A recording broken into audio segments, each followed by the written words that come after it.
Bonsoir. Télédragon vous invite maintenant à une soirée théâtrale exceptionnelle. Nous vous proposons d'assister à la représentation de Autre temps, autres mœurs, pièce inédite en un acte dont l'auteur n'a pas laissé de nom à la postérité. L'action se situe à Grenoble et 3 personnages se partagent la scène. Jean-Laurent d'Alembert, co-auteur de l'encyclopédie avec Denis Diderot, sa dévouée secrétaire Charlotte et Saint Bruno, fondateur de l'art cartésien. Le texte laisse une libre place à l'inspiration des comédiens et la représentation peut durer de 10 minutes à 3 heures selon leur inspiration. En début d'après-midi, nous avons pu rencontrer Paul Ligone, auteur de ce texte, de ce morceau d'anthologie. Allons le rencontrer.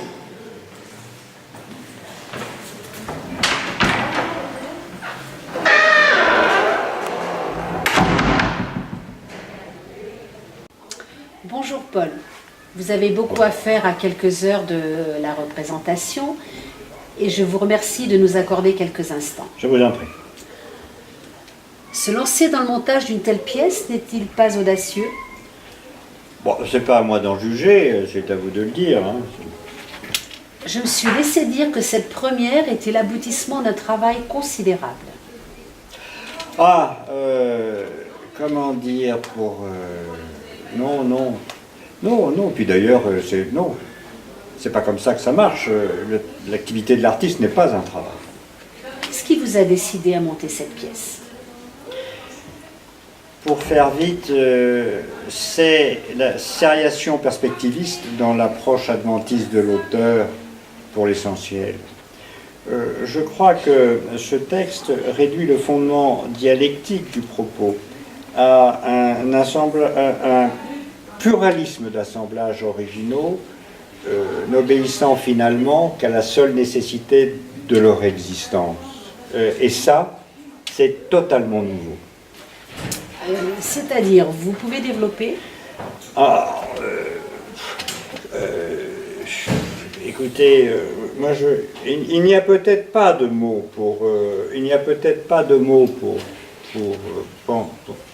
pour dire l'impensable, mais le pari ici consiste à penser l'indicible.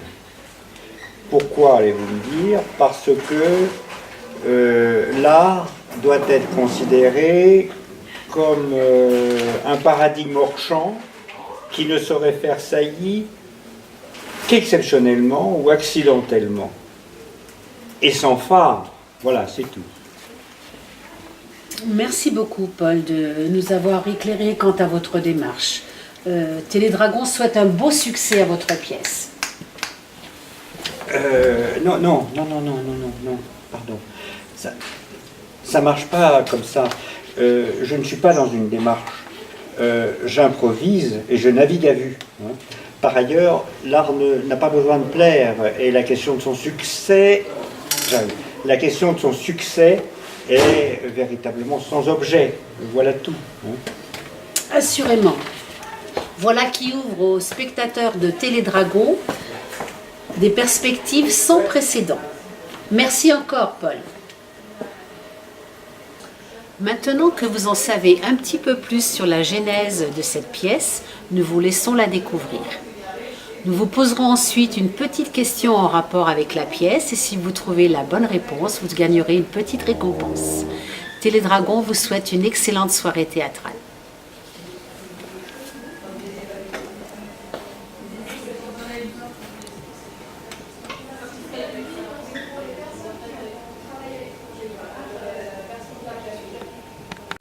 Action!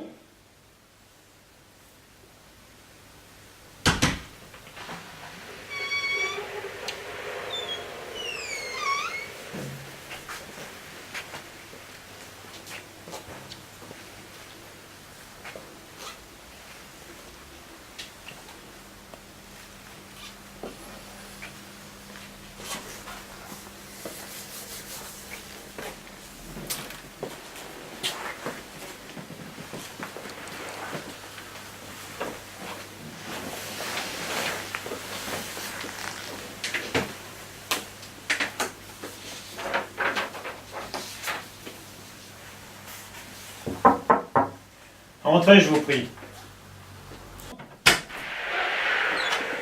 Bien le bonjour, monsieur d'Alembert. Avez-vous fait bon voyage en la compagnie de monsieur Diderot? Avez-vous vendu beaucoup d'encyclopédies? Charlotte, mon petit, j'ai à vous parler. Je vous écoute, monsieur. Merci de ne pas m'interrompre. Vous me voyez fort inquiète de ce que vous m'allez dire. Peu me chaud votre inquiétude, c'est mon propre désespoir qui me fait souci. Si je puis me permettre, monsieur, délivrez-moi d'un oppressant embarras. Soit, Charlotte. Charlotte, combien de fois me faudra-t-il vous dire qu'il convient de réfléchir un peu quand vous organisez nos tournées de vente et de promotion de l'encyclopédie? Si vous nous envoyez Monsieur Diderot et moi-même dans le désert, comment voulez-vous que nous vendions ces satanées encyclopédies? Qu'ai-je fait de si peu avisé, monsieur? Aurais-je commis quelque maladresse? Pourquoi donc nous avoir envoyés au fin fond des terres froides? Pourquoi? Je vous le demande, Charlotte. Des sauvages vous auraient-ils mis à mal, monsieur? Non point. Réfléchissez un peu. Les lettres de recommandation que nous laissaient entendre que vous aviez au moins une once de bon sens. L'auriez-vous égaré? Essayez donc de comprendre. Vous me peinez, monsieur. Vraiment. Les terres froides, Charlotte. Nos encyclopédies pour des paysans d'une campagne des plus reculées. Les paysans des terres froides. Vous m'aviez dit que vos livres étaient faits pour édifier le peuple. Tout le peuple. Des plus humbles aux plus grands, monsieur. Peut-être, mais de là à nous retenir un instant dans un comice agricole, faudra quand même pas pousser, Charlotte.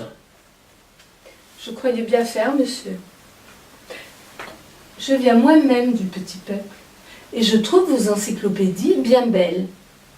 Le petit peuple, il roule à vélo sur les trottoirs, il veut bouffer des cerises en décembre, et quand il veut bien sortir de sa torpeur, c'est pour s'apercevoir qu'il a omis de lire un avis qui décidait de son avenir, et quand il veut... Salut tout le monde. Bonjour, frère Bruno. Pardon Bruno, nous tenons conversation avec Charlotte. Pourriez-vous repasser un peu plus tardivement? Sauf votre respect d'Alembert, je n'entends pas les choses ainsi. J'ai à vous parler sur le champ, et vous ne sauriez contrarier un saint homme. Ventre Saint-Gris, c'est un jour où rien ne sied à rien. Et je vous écoute, puisque les convenances l'exigent. Au comice où vous étiez hier, mes moines tenaient eux aussi un stand. Avec eux, vous avez échangé l'un de vos livres contre une caisse de bouteilles de notre liqueur. J'ai passé la nuit à consulter votre encyclopédie et n'y ai rien trouvé que je ne sache déjà. Je ne vous savais pas prétentieux à ce point, Bruno. Par conséquent, vous devez me restituer les bouteilles. Et puis quoi encore? Ceci d'Alembert. Apprenez que je viens de passer des accords commerciaux avec Wikipédia. Vous êtes cuit d'Alembert. Bientôt, on jettera vos encyclopédies depuis la caravane du Tour de France avec des caramels et des stylos. Hein. On les donnera en porte-clés cadeaux pour l'achat de notre liqueur. Permettez-moi de me retirer, j'ai affaire.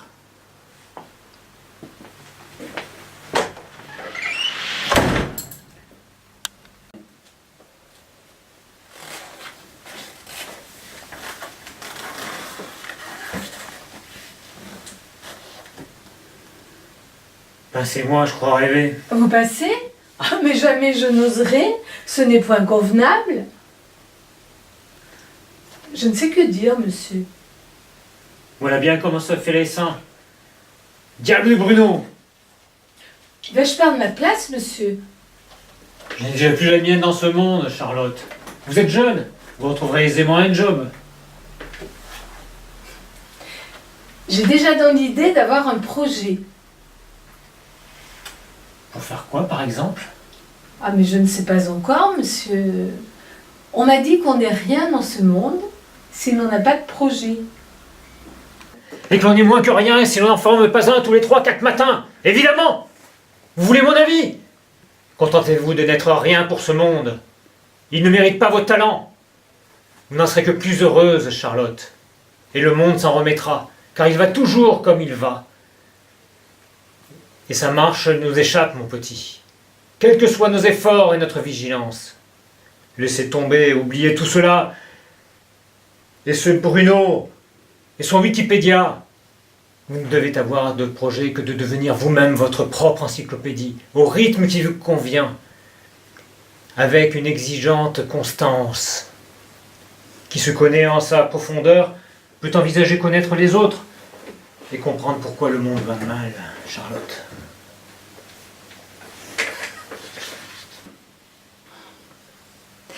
Mais cela me va bien, monsieur d'Alembert.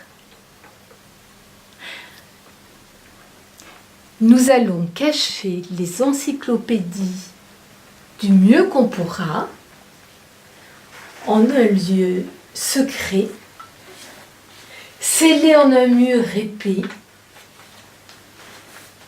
Dans 100 ou 200 ans, il y aura bien quelqu'un pour les trouver un jour et qui en sera de nouveau dans le besoin. Qui sait? À tout à l'heure, monsieur.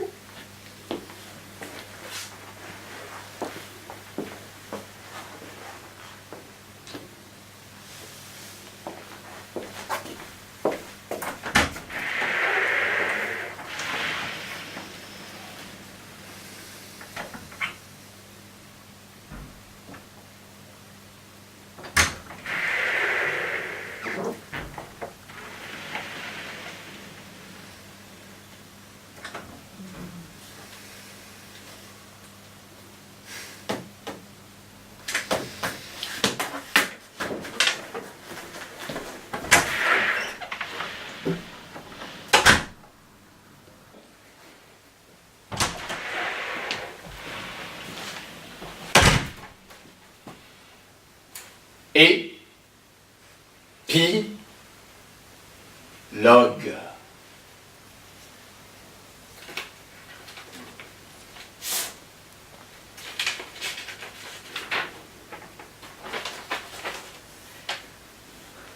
Suivant la proposition de sa secrétaire, d'Alembert a donc choisi un mur bien épais. Mur bien épais de sa vieille demeure, adossé à la montagne rue Saint-Laurent. Avec Charlotte, ils ont creusé pendant des semaines, en levant une pierre après l'autre, insouciants de la menace que faisait peser leur entreprise sur la solidité de l'immeuble. Alors qu'ils pensaient avoir ménagé une cache suffisamment profonde pour y déposer les encyclopédies, ils découvrirent, au fond du trou, un énorme coffret de bois ouvragé, décoré de pierreries rutilantes.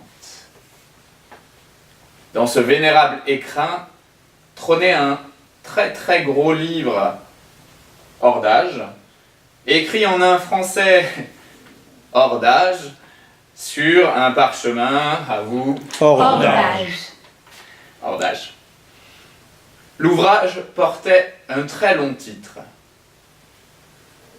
Catalogue de toutes les choses au monde, de toutes les connaissances acquises et de toutes les inventions faites par les hommes. Bah voilà autre chose. Aïe, aïe, aïe.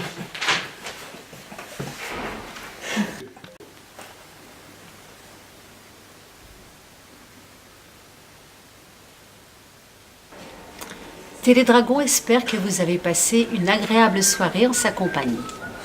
Comme promis, voici la question de notre petit concours. Quel était le jeu de mots préféré de d'Alembert? Envoyez votre réponse par SMS au code MDH dièse. Un vainqueur sera tiré au sort parmi les bonnes réponses et vous recevrez un aller simple pour JR Plaine des Sports, valable le 1er janvier 2021 de 0h à 0h15, ainsi qu'un sac de confettis d'1 kilo pour faire la fête. À très bientôt sur Télédragon. Ah, j'ai laissé mon parapluie.